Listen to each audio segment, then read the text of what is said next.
Donc pour la petite histoire, moi je m'appelle André Trive, je suis sur le bassin d'Elne. L'exploitation elle a démarré en 2017. On a commencé sur de toutes petites surfaces, sur 1000 m². Aujourd'hui, le maraîchage, ça représente 1,6 hectare, tout en agroécologie et en agroforesterie.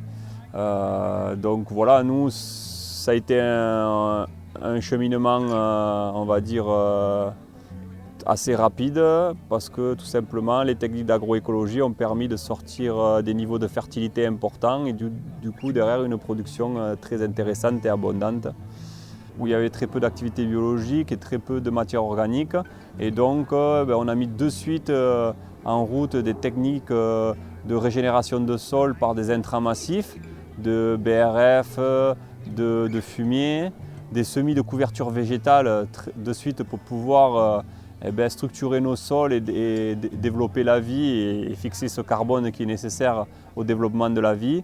Et à partir de là, ça a été que des successions de production. De temps en temps, on réintègre une couverture végétale et donc on jongle comme ça sur notre hectare 6 toute l'année.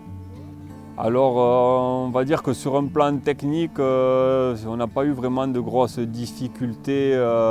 Ça a été plutôt dans la pratique où la mécanisation nous a quand même énormément soulagés. Dans les premières années, on n'était pas mécanisé parce qu'on manquait aussi un peu de connaissances mais beaucoup de trésorerie.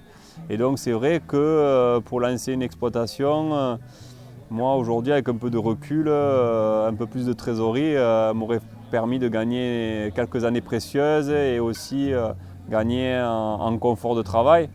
On y est arrivé quand même, c'est l'essentiel, mais je pense que la mécanisation en sol vivant n'est pas à négliger parce que derrière va nous permettre de produire peut-être sur de plus grandes surfaces et derrière avoir des rendements et un chiffre d'affaires plutôt intéressant. Alors la commercialisation, pour moi, je souhaitais une commercialisation qui me corresponde à mes attentes. Je ne concevais pas de commercialiser sans connaître le consommateur final. Donc la MAP a été pour moi une bonne décision. AMAP qui veut dire Association pour le maintien de l'agriculture paysanne. Donc c'est du gagnant-gagnant. Les gens s'engagent avec nous pendant 1 an à nous acheter les paniers, ce qui nous permet de savoir plus ou moins à 1 an à l'avance le chiffre d'affaires qu'on va réaliser sur cette période-là. Et puis derrière, on fait le maximum pour que les paniers soient bien fournis et puis que derrière, on ait aussi une empreinte environnementale importante, ce que les familles au quotidien ne peuvent pas peut-être mettre en place et donc on le met en place pour eux. Donc ça c'est quelque chose d'intéressant et puis toutes les semaines on se voit et donc il y a ce côté social aussi qui me tenait vraiment à cœur. Et derrière, à force qu'on est maillé sur le territoire des échanges avec les différents acteurs, eh bien on a gagné en réputation. On a été un peu plus connus sur le territoire et donc ça nous a ouvert les portes des restaurateurs, notamment les restaurants étoilés.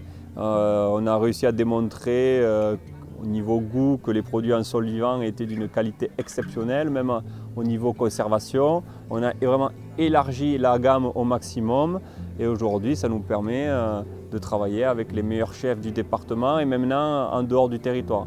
Donc voilà, la commercialisation, moi j'ai tendance à dire qu'on a réussi à proposer l'agroécologie à tout le monde, l'agroécologie qui permet d'avoir des coûts de production très faibles et donc on peut se permettre de vendre des produits en panier des fois moins cher que le conventionnel et s'en sortir et vendre aux grands chefs parce que derrière il y a des critères de qualité qui sont très très forts et donc l'agroécologie là du coup devient accessible à tout le monde. Alors on n'avance pas trop mal sur le sujet, on va dire que c'est quand même, on est au niveau des prémices. Les premières recherches, c'est pas nous qu'on a fait les investigations, on a pris ce qui existait sur le réseau et on les a mis en application, donc ça marche. Aujourd'hui on est en train de tisser des liens au niveau départemental avec d'autres agriculteurs et on a créé un GI2E qui est soutenu par la Chambre d'agriculture et l'association Sol Vivant Méditerranée qu'on a monté. Et donc ça nous permet de travailler des thématiques d'activité biologique des sols Et nous, la grande question et la grosse problématique qui nous a réunis, ça a été la question de l'eau avec les restrictions et les sécheresses.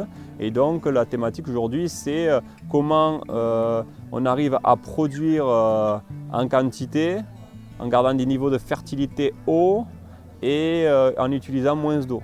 Aujourd'hui, l'agriculteur doit aller dans ce sens-là et démontrer au pouvoir public et à la population qu'on n'est pas là pour consommer toute l'eau comme une industrie minière par exemple. On est là aussi conscient que c'est une ressource rare et donc il faut l'utiliser, la répartir au mieux.